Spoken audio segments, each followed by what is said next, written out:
como cada indivíduo interage, como é que eu interpreto isso? Como é que eu me relaciono com esses estímulos no ambiente? Mas o que define essa forma de interpretar que cada um tem?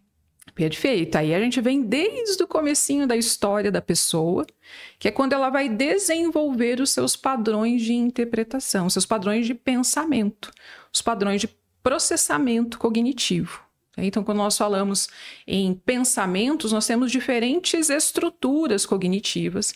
Uma delas são as crenças. As crenças são estruturas mais estáveis, que são aquelas que nós vamos desenvolvendo ao longo da vida. Ou seja, eu vou formando o meu jeito de pensar sobre as coisas ao longo da vida. À medida que eu vou interagindo com o ambiente, que eu vou tendo as minhas experiências, que eu vou me relacionando com as pessoas, que eu vou tendo as minhas frustrações, meus aprendizados, eu vou interpretando, puxa, o mundo funciona assim. As pessoas funcionam assim.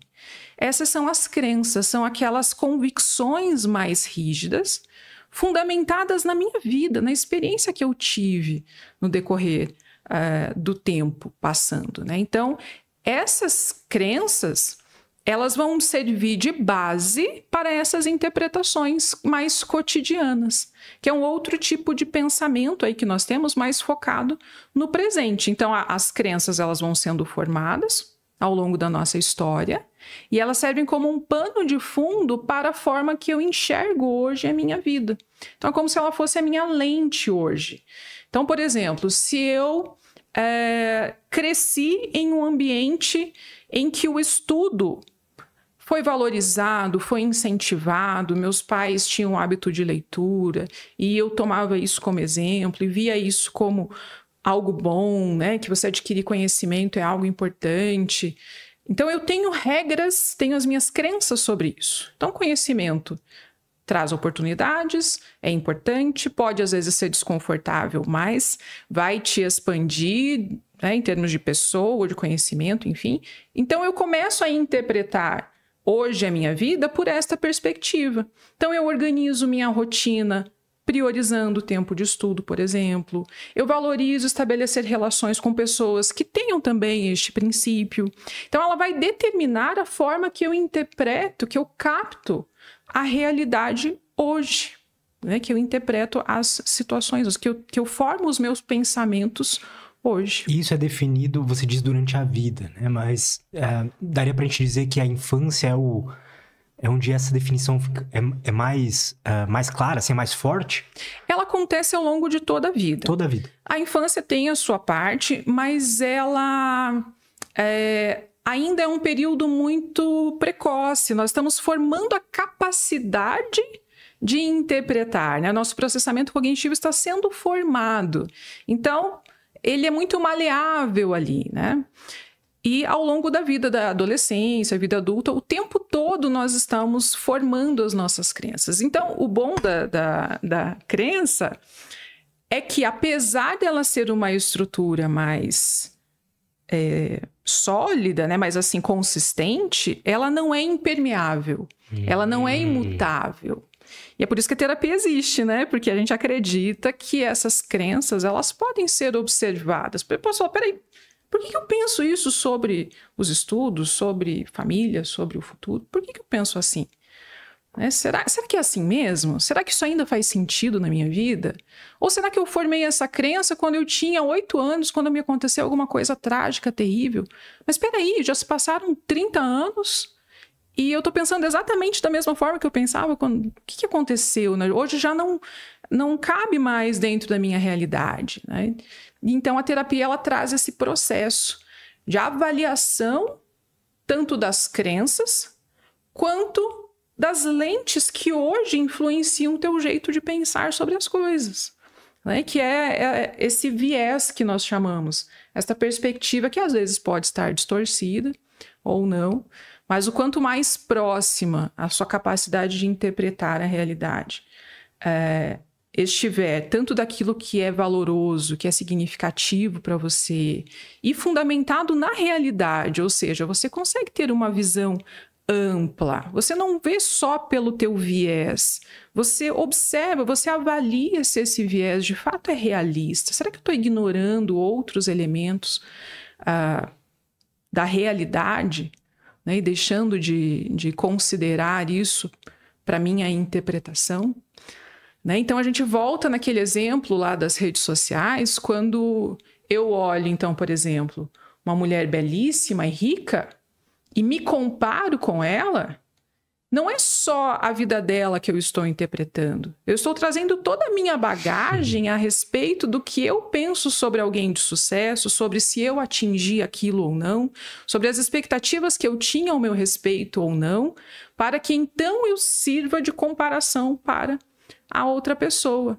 Então, isso que é muito legal. Eu não posso só culpar a fulana de tal porque ela está postando só coisas, né, de ostentação. Então, a gente tem que proibir isso aqui porque isso aqui está me fazendo mal. Peraí, mas e se eu tratar a minha forma de interpretar, se eu olhar a fulana de tal de uma forma realista, ou seja, que, ok, ela está me mostrando esse recorte, mas eu sei que ela é um indivíduo com todos os seus desafios, sua realidade ali por trás. Então, a minha interpretação vai ser muito mais saudável também, né? Porque eu vou estar considerando tanto a minha história quanto a história daquela pessoa. Hoje eu olho assim, eu lembro quando eu comecei a fazer terapia e tal, e que a psicóloga falava que me ensinou todas essas coisas, né? Que era TCC também. E ela me ensinou essas coisas. Eu lembro de achar estranho, assim, pensar, caramba, nem tudo que eu penso, então, é verdade, sabe? Porque eu falo, caramba, eu tive um pensamento tal... Aí eu ficava mal com aquilo o dia inteiro, aí eu ia falar pra ela falou, não, mas vamos analisar isso realmente, né? Que sinais você tem ali que realmente isso faz sentido? E eu falo, caramba, então tem coisas que a gente pensa e parece uma coisa besta hoje olhando pra trás, mas na época eu realmente parecia que eu enxergava assim, né? Tipo, o que eu penso é real, sempre. Exatamente. Na terapia, eu sempre falo até pros meus alunos assim, a gente tem que ter muito respeito com o pensamento que o paciente traz, porque ele levou uma vida inteira construindo aquilo ali. Às vezes tem muita dor, tem muita história, tem muita cabeça batendo ali, né? Para que ele tenha chegado até aquele ponto. Por mais que hoje seja disfuncional e traga sofrimento, teve um trabalho para ele construir aquilo. Teve pessoas que ele ama envolvidas, teve histórias, expectativas, frustrações. Então a gente tem que respeitar aquilo ali. E para ele, para o paciente, até aquele ponto, aquilo era a verdade. Então tem algum fundamento. A gente não tira os pensamentos e crenças do nada, como eu disse, né? Tem a ver. Então, por mais que a gente faça esse movimento que você falou, né? Puxa, será que não é verdade? Será que não valeu de nada? Eu sempre falo assim que da nossa parte enquanto psicólogos, e até eu tranquilizo os pacientes em relação a isso, sobre você acolher esse teu jeito de pensar até então, porque fez parte da tua história. A boa notícia é que sim, você pode melhorar isso, você pode fazer com que isso não te traga mais sofrimento, da mesma forma que estava trazendo, né? Mas você não precisa apenas ignorar, não, eu tenho que apagar isso aqui. Não, peraí, o que me fez pensar dessa forma? O que foi importante ao longo da vida para que eu selecionasse essas coisas e chegasse até esse ponto? Será que tem alguma coisa que pode ser útil para mim hoje? Então, eu entendo às vezes a tua frustração, né? Poxa, eu tava batendo a cabeça. E tem alguns pacientes que falam para mim, só assim, ai, Ana, agora meu pensamento não me dobra mais. Agora o pensamento vem e fala, não é assim, você não é um pensamento realista, né? Apesar da gente ter essa relação de poder avaliar e questionar os pensamentos, eu sempre proponho muito respeito em relação a isso, porque ele traz muito daquilo que é importante, que é significativo para você, que fez sentido ao longo da tua história, né? E que pode, de alguma maneira, te apontar caminhos do que é valioso para você, do que vale a pena ser considerado. Né? Assim, não foi à toa que aquilo virou uma opinião para você, que você pensava sobre a vida daquele jeito. Não foi à toa. Tem afeto envolvido, tem valor envolvido. Então, vale a pena olhar com respeito antes de só querer mudar. Uma crítica que a TCC tem, a terapia cognitivo-comportamental tem, é muito essa. Assim, o pessoal fala assim, o pessoal da TCC acha que é só mudar o jeito de pensar que vai resolver problema. Não, pensa de outro jeito, pensa positivo, pensa... E não é isso, né? Não é só mudar o pensamento que tudo vai se resolver. Porque nesse pensamento que foi formado, como eu disse, tem história, tem vivência. E às vezes por isso é tão difícil de mudar também, né? Porque tem muita experiência ali, né? Teve vida acontecendo naquele pensamento.